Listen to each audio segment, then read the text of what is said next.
Welcome back to the show, everybody. It's Anti-War Radio. I'm your guest host, Zoe Greif, and I have an unexpected treat for both you and me.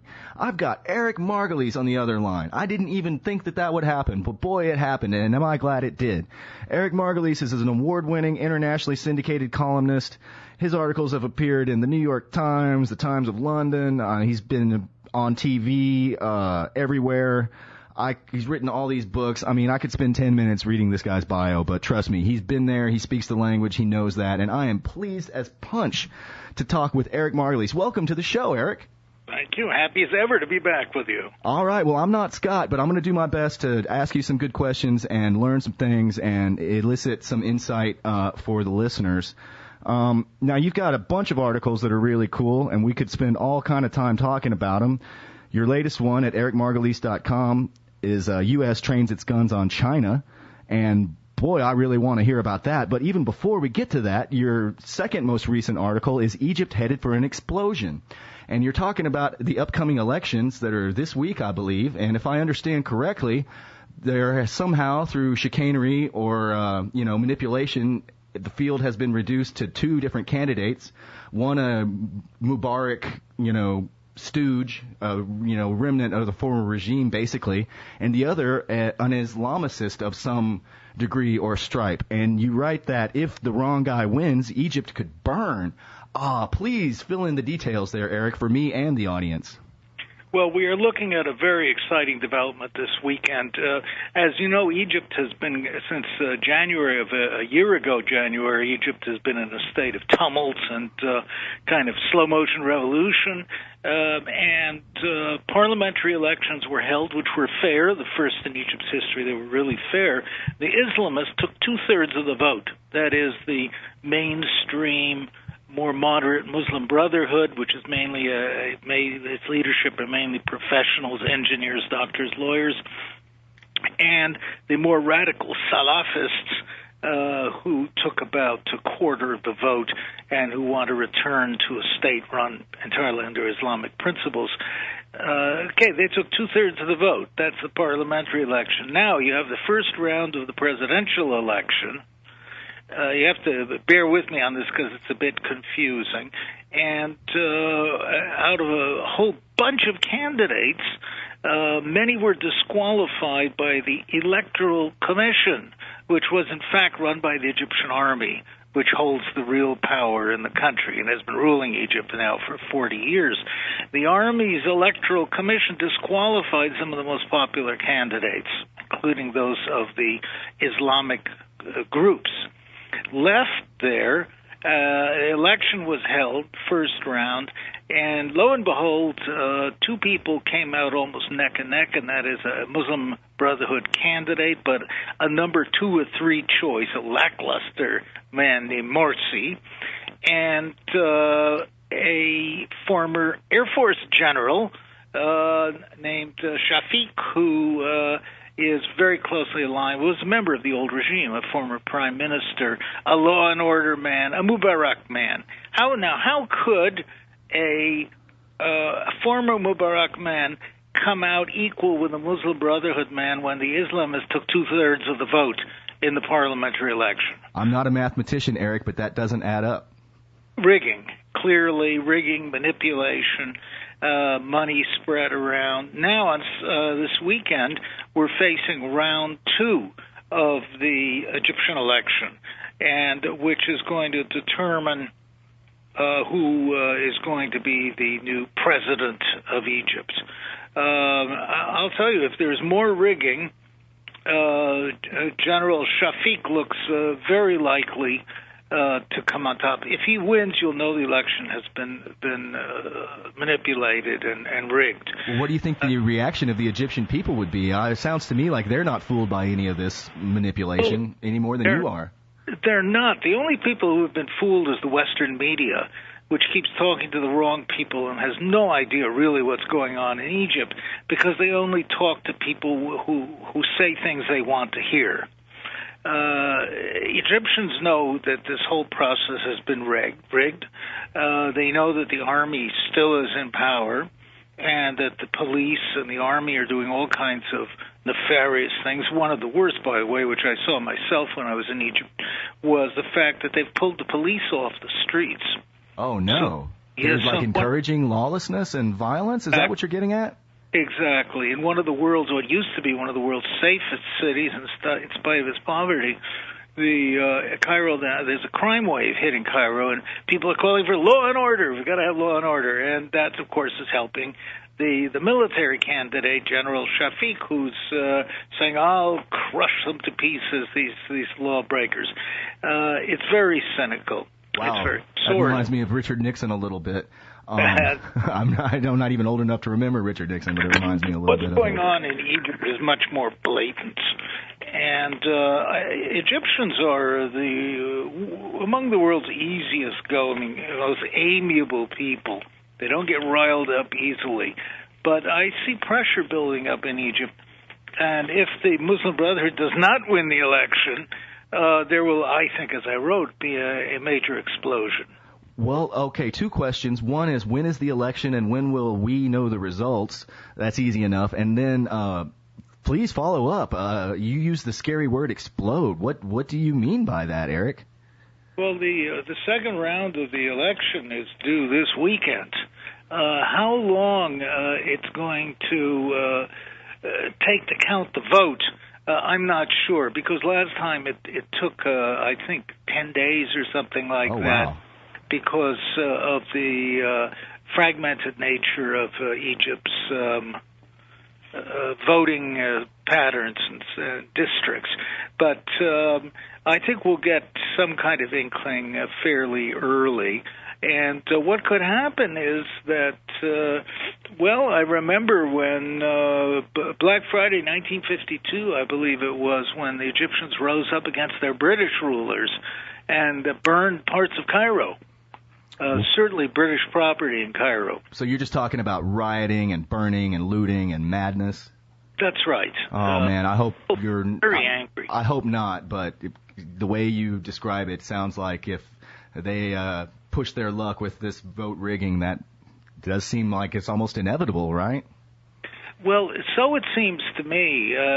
What is so dismaying about this is that, first of all, Egypt has no constitution yet. So the new powers that be, whatever it is, are supposed to write a constitution.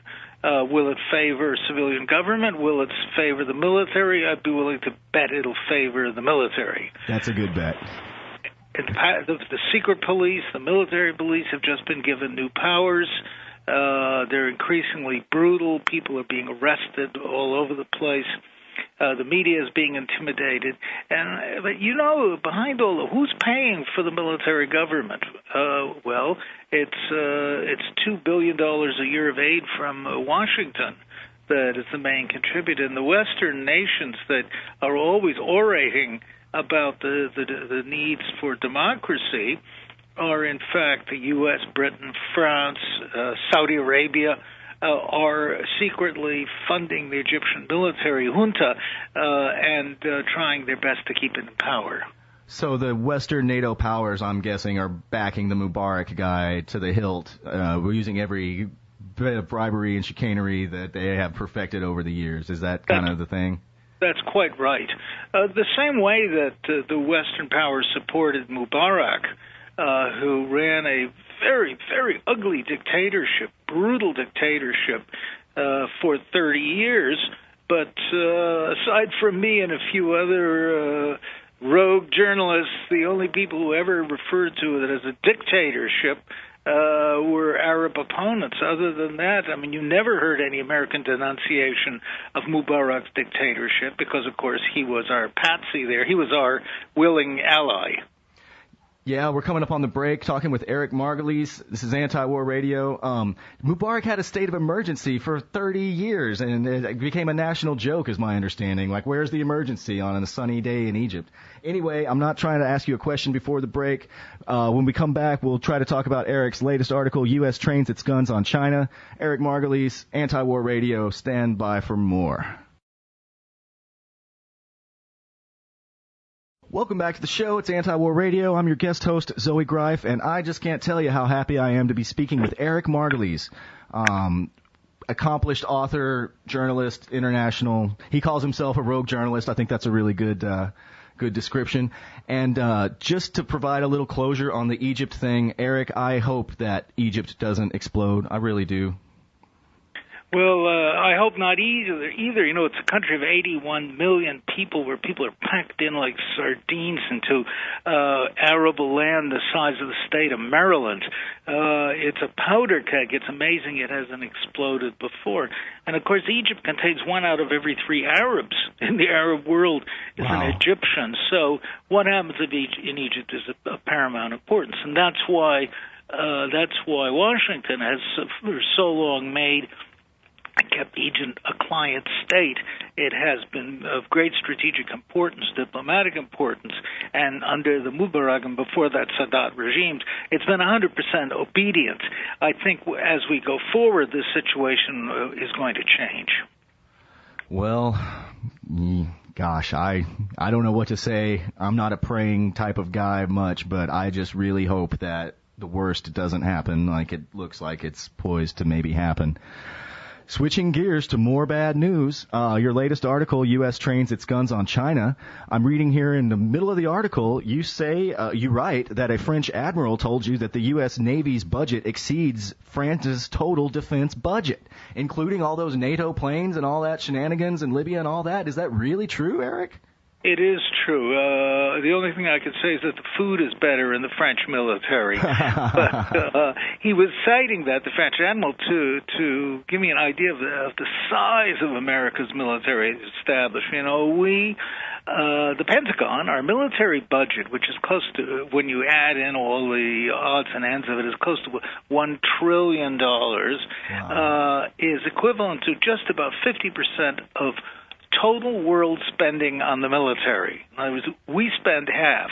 If you add in our rich allies, like Western Europe and Japan and Taiwan, Korea, etc., we spend close to 80% of world military spending. Wow. And yet you still keep hearing all these scare stories about how the Chinese are going to swamp us and they're going to be in San Diego before we know it. That's ridiculous. It is ridiculous, and every week there's a new military scare, and Al-Qaeda is everywhere, and they're under our mattresses. So it's an absolutely absurd amount. The point is that we can no longer afford to spend like drunken sailors or drunken admirals. Yeah, well, as you write in the article, the aircraft and warships of the Navy are aging rapidly, and they're designed to fight World War II still, and nobody's going to fight World War II anymore. You're saying they're vulnerable to newer, cheaper technology, missiles, and please explain. I'm not getting it right. Please explain it right, what I'm trying to get at. Speaking of World War II, if I had to go into modern naval combat in the Pacific against a foe armed with missiles, I'd rather be in a World War II battleship. At least they had armor and they could withstand punishment. I've always noted, as a sometime naval analyst, that our modern warships are built for peace. They're not built for war. They're very fragile. They're packed with electronic gear. Many of them have a very, very strong radar and infrared signature, and they have no power to take punishment. Look what happened to the U.S. destroyer Stark. A little motorboat with some explosives almost sank it. Wow. These ships have no staying power. They're good at intimidating the natives around the world, but they're not good at taking punishment. And they don't have any guns, or they have one 5-inch pop gun, and that's it. So, or else the other choice is to fire $500,000 to $1 million missiles at land targets. We can't afford to build enough ships. We are in a position what's called technological self-disarmament. Our ships are becoming so expensive, like they look at our current aircraft. Ships are so expensive that we have to build less and less and less of them. So we're going to be ultra high tech, but we just aren't going to have the ships.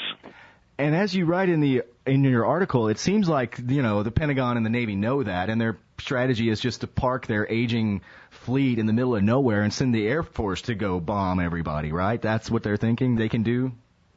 The Air Force is the premier arm of American foreign policy. And has been since World War I, as you write. Yes, and in fact, I came across the interesting fact that no American soldier has been a subject of attack from the air since 1952 in Korea when some MiGs strafed their position. Wow, that's total air dominance of the globe, right? That's correct. And, in Afghanistan, for example, we have maintained our position there only because we have constant overhead air cover at vast expense. If you didn't have that, our troops will be driven out of Afghanistan or surrounded and destroyed very quickly.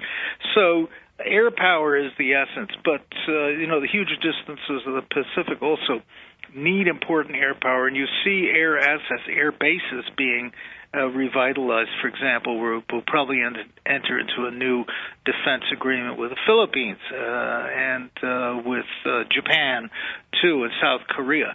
So imagine this. The South Korean military, which is close to 500,000 men strong, it's in the event of war, it goes under the command of an American four-star general. Really? Yeah. I did not know that. That's another thing I learned today. Until a year ago, the South Korean Army was commanded by an American four-star general in peacetime. Wow. So, we're still very dominant in that part of the world, but as I said in my article, to get there, we have to fly, 6,000 miles to cross this huge, the world's biggest ocean, to get over to Asia, there to confront the Chinese, who are waging their war from home. And that leads me to my next question, which is, what is the point of redeploying the forces from the Atlantic to the Pacific? Why put that, military base in Australia? Why train your guns on China? What is the U.S. thinking? I mean, why do they want to contain China? Do they think China's trying to take over the place, or what? Well, there is deep concern in Washington that America's domination of the Asian periphery, the coastal regions, and the islands off China, for example, as I cited from Singapore, going all the way north up to Korea and Japan, the China Sea, where the Chinese are making a lot of noise and being aggressive. These are areas of great concern to the American military. It sees its next war, for sure, is going to be in that region. The Arabs and the Al-Qaeda and all this stuff has kind of fizzled and let us down in being inept adversaries. It's not sexy enough anymore, is it, Eric? It's not sexy. You can't even find them. Because they're not there anymore, because they all got blowed up or locked up or whatever, right? Most of them. Half the military wants to go and fight in Africa now, the Special Operations Forces, but we're seeing a return of the conventional military with ships and planes and artillery and tanks, and they want to gear up for the next war against China. And they have to plan in advance, no doubt about it. You have to pick your war and buy the equipment and train the troops to fight it. That's the very hard part. China is the obvious threat, except the Chinese are not playing ball. They're making no threatening moves. And it's the U.S., in fact, which has adopted a rather aggressive stance. Well, I'm not a military strategist, but it just occurs to me that murdering a bunch of Africans would be a lot easier for the U.S. military to accomplish than murdering a bunch of Chinese, who most certainly can fight back a lot better than Africa can. What are they thinking? Why a war with China? We should be friends and just trade and, shake hands and, eat egg rolls or whatever. That's what I think. I'm in favor of the egg roll policy too, but we are the great world power, the imperial power, and we don't like to use the imperial word, but we're an imperial power. We're the heir to the British Empire, and our dominance is being challenged by the up-and-coming China in trade and in geopolitics, politics, military, just as much as Germany challenged the British Empire around 1900. And the status quo power doesn't want to brook any challenge. And so we are reacting, and not in my view in a very clever way, by sending Marines to Australia and sticking our head into the conflict over the South China Sea. We don't have the strength right now to back up our ambitions. Well, there's the music. We're out of time. I could talk to you for hours, Eric. Wow. Thanks for that interview. That was really great. It's Eric Margolis. He's a rogue journalist. That's the way I like to put it. Thank you so much for your time, Eric. My pleasure. Please, ericmargolis.com.